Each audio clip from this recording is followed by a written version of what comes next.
যুক্তরাষ্ট্রের মধ্যবিত্ত বা স্বল্প আয়ের মানুষের কাছে স্পিরিট এয়ারলাইন্স ছিল আকাশপথে যাতায়াতের প্রধান মাধ্যম। বড় বড় এয়ারলাইন্স যখন আকাশচুম্বী ভাড়া হাঁকাত, তখন স্পিরিট নামমাত্র মূল্যে মানুষকে এক শহর থেকে অন্য শহরে পৌঁছে দিত। এখন সেই সস্তা ভ্রমণের দিনটি শেষ হয়ে গেল। শনিবার ভোরে যখন গোটা দেশ ঘুমে আচ্ছন্ন, তখনই ঘোষণা এলো এই এয়ারলাইন্স প্রতিষ্ঠানের সব ফ্লাইট বাতিল।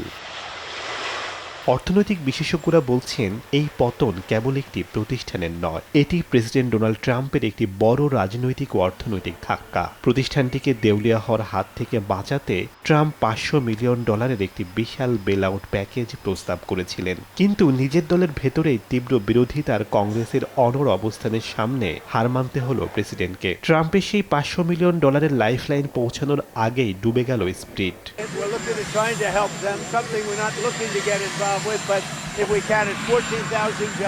এই ধসের সবচেয়ে বড় মূল্য দিচ্ছে সাধারণ মানুষ। হাজার হাজার পাইলট, কেবিন ক্রু এবং গ্রাউন্ড স্টাফ আজ দিশেহারা। রাতারাতি বেকার হয়ে পড়লেন হাজারো পেশাদার মানুষ। এক নিমেষেই হাজারো পরিবার অর্থনৈতিক অনিশ্চয়তার মুখে পড়ল।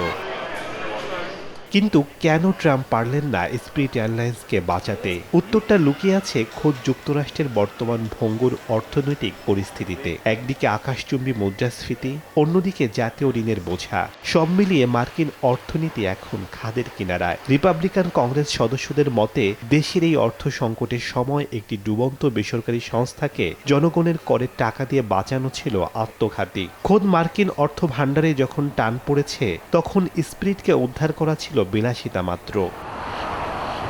স্পিরিট এয়ারলাইন্স আর উড়বে না, তবে এর পেছনে ফেলে যাওয়া বেকারত্ব আর অর্থনৈতিক সংকটের কালো মেঘ ট্রাম্প প্রশাসনের ওপর কতদিন ছায়া ফেলে রাখে, সেটাই এখন দেখার বিষয়। শেখ সাদি মারজান, সময় সংবাদ।